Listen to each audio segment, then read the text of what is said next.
Good morning. Happy New Year. I haven't been to bed yet. I actually went to a party tonight. And before I go to bed, I'm going to do the first video for 2012. My first video. The little blurb that I wrote, let me give you the title first. 2012, a year of magical and miraculous phenomena. For much of my life, expectation has bred disappointment. Yet, if I look more deeply, I find that things have had a way of working out beyond my expectations. It's all about timing, or so it seems. There is a high probability, as I see it, that the disappointments of 2011 will give birth to all kinds of phenomena in 2012. Sometimes phenomena will appear magical, other times miraculous. This is the year after the awakening took root as never before, the year when fruition will be ever more obvious and much harder to deny. There were only 13 of us at the party tonight, and it was a non-alcoholic party, although we did toast with some non-alcoholic champagne as the ball fell in Times Square, New York. And we all hugged each other and toasted the new year together. Prior to the fall of the ball, we shared what 2011 was like for each of us, both the positive and the negative. And then we wrote down the things that we don't want to carry into 2012, and we went out and had a burning bowl ceremony where we burned up the things that we don't want to carry into 2012. And then we went back in and inside and shared basically what we wanted to see happen, our intention for 2012. And I didn't write it down, but my intention, as I remember giving it tonight, was first and foremost that I allow everything within my being that hinders me from being the best I can be to come to the surface where I can transform it, where I can become whole, and where I can operate more lovingly, more compassionately, unhindered by some of the things that have hindered me in the past. My intention is to help uplift a sufficient portion of humanity, that humanity will be ready, that Earth will be ready for the announcement of the Jubilee, when all debts are forgiven, all the fraud and the corruption can come to an end, when the truth can finally set everyone free, when peace will come to earth, when people will learn compassion and learn how to forgive one another and learn how to take responsibility for our own bad feelings and not blame somebody else and think that they did it on purpose. And yeah, I have some things to learn there myself, don't I? Don't we all? I want this to be a year, I intend for this to be a year of even greater introspection and greater manifestation of the fullness of who I am, so that I can encourage you to seek and manifest the same thing in your life, in your expression. Because it's time for all of us to take hold of our birthright,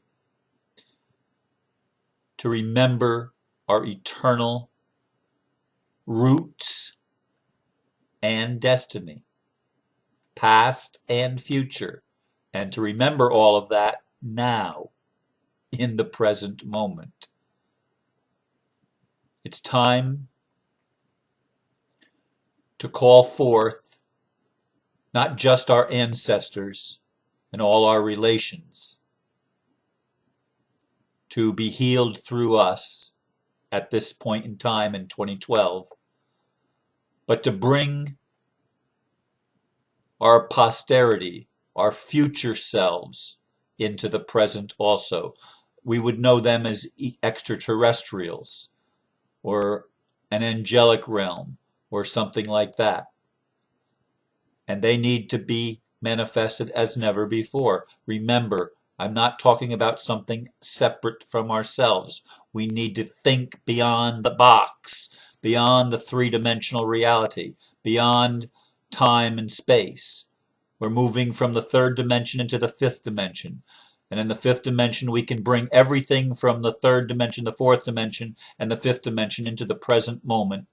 And that's a time of transformation. That's why there will be things that will appear magical, because abilities and gifts and talents that have been latent within each of us are going to be turned on this year if we allow it. It's not going to be forced upon anyone, but everyone that seeks it will find it. Everyone that wants it will be able to have it and experience it as part of his or her life. We all will have this because this is our heritage. This is our destiny. This is where we're at right now in 2012. This is the year of culmination. I had thought that 2011 was, and it was, I think, on a spiritual level, a lot more was accomplished that we won't even understand how much was accomplished until things progress this year. And we see that some of the walls that needed to fall down in the higher dimensions so that they could manifest in the lower dimensions is what occurred. Some of the matrix was altered. Some of the what do you call them? The lines, what do you call them? Not the ley lines. The grids have been laid and allowing for this new thing. The portals have been opened. Everything is available to us. The veil, there is no veil for those of us that choose that. The veil will virtually become non-existent to us. And we will be able to move into greater realms of the miraculous. But it really isn't miraculous and it really isn't magical. It's the way that we were designed to be in the very beginning. But we forgot. And now we're getting the opportunity in 2012 to remember. So this is going to be a year, I suspect, that all sorts of powers, gifts, and abilities are going to come forth from the human family. We've expressed our discontent collectively in the Occupy movement around the world. We've expressed the fact that we've learned our lesson, many of us, that we no longer need to have all this evil and corruption present to awaken us because we have awakened. Those of us that have awakened need to embrace that, and we need to stand strong for those that are going to be waking up this year. As some of these things become more and more obvious, as I indicated in the blurb, people are going to have a lot of questions. In fact, at the party tonight, I had a gentleman say, Ron, I really want some time to sit down with you and pick your brain and see where you're coming from, because some of your ideas are way out there. I mean, they're far out. And I want to know what you're thinking. I want to know what you're seeing.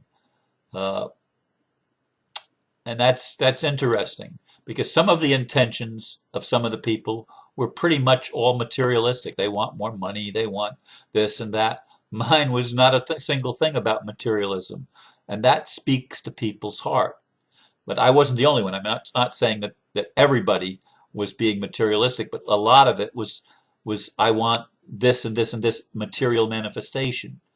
The kingdom of heaven is going to be manifested materially, yes. But it's not materially in the same sense as what we're used to. Our point of reference is going to be switching for everybody that's willing, so that we're going to be able to see from a more holistic perspective, a more interconnected perspective, a more eternal perspective, because we're going to be able to see things and perceive things beyond what we've been familiar with, as our future literally engulfs our present. with new possibility. It's not really new, it's always been there, but the ability to achieve the new possibility, the new potentials, to bring them into manifestation. These are some of the things that I see on our plate for 2012 for humanity. I don't know how quickly or how slowly it's going to manifest, but there has to be a collapse of the old world order. There has to become a new world order. And by new world order, I'm not meaning the new world order that George H.W. Bush spoke about in 1991 or 1990, whatever year it was that he mentioned, that the cabal is working on a new world order. I'm not talking about that new world order. I'm talking about a new world order where there is love and compassion. This is my vision. This is my intention. This can be all of our intention if we choose it. We can have peace on earth. Don't let people tell you you can't. There can be justice. Don't let people tell you there can't. There can be compassion and forgiveness. There can be a new attitude of leadership that leadership encourages people to open their minds and open their hearts and be the best they can be. There can be this. We've been told they can't be. We've been brainwashed to believe that we're stuck in the old world order, the old patterns of the way things have always seemed to be. But we're not. We're not. We're given a clean slate. This is a brand baby spanking new year. Brand new year. A clean slate. What are we going to do with 2012? I'm going to do the best I can. I didn't know I was going to be doing videos every day, and I'm not going to promise you I'm going to do them every day for 2012. I don't know how long. It's a day-by-day thing. Right now, I've not been given any indication that they're supposed to end. There are things that I'd like to have happen in my life this year, but I know they cannot happen until other things take place first. I know that I have to get the lawsuit behind me. I know that I have to get over the hurts and the pains of what happened at the New Way and my spiritual community there. I have to recognize that we're all at different levels. We're all doing our own thing. And I was projecting for a long time thinking that I belonged there, but it was my projection. It was not what the other people there wanted. It was my vision of how I was supposed to fit in because I was afraid, because I needed a community that I could feel supported in. I've always wanted that. Obviously, it's not the New Way. They are not able to do that right now, and it's okay. That's where they are. And I need to get over my hurt. And that's one of the things I want to let go of now that I'm in 2012. I want to let go of that. Let that be last year's stuff. Because this year I want to plow new fields and gain new ground, new territory spiritually within me, so that I can better serve you and I can better serve humanity and I can lift you up and encourage you to be all that you can be. This is what I want for 2012. I want to meet my space family. I want to have face-to-face encounters with those that come here from other dimensions. I want that this year to happen for me and for everybody else that's willing to allow it to happen. I want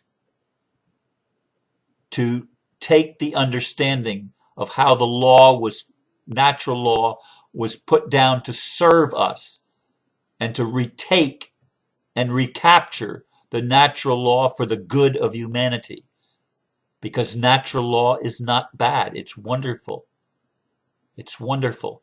Government of a spiritual level, and I'm not talking about a theocracy, government of a spiritual level with leaders that encourage the growth of everybody in their realm, if you will, so that everybody can grow up and become mature spiritually and know their own being, know themselves. Know thyself. Did you ever hear that before? this is what you have the opportunity to do this year, 2012, as you've never had it before, because this is the acceleration of the evolution of consciousness. It's happening right now. So these are some of the things that I see coming in 2012. And I do believe there's going to be lots of phenomena, because some people will not believe unless they see. And sometimes I'm there too. It's hard for me to believe sometimes unless I see. Seeing is believing, or believing is seeing. Which is it? Well, I'm believing that 2012 is going to bring some of the things that I expected in 2011, and they didn't yet happen, but we're that much closer to them happening. And I'm excited as I sit here and share this with you in the first day of the new year, 2012. And yes, I started at 111, symbolic of the new year. May you be blessed today and for the next 365 days, because I think there's 366 days. I think this is a leap year. So I think there's 366 days. So after today, there's 365 more to go. May you be blessed in each one of those days. And when this year ends, may we look back with marvel at how far we've come. And it will seem like a miracle. And yet, it will seem like it was just meant to be. Peace on earth at last. Namaste.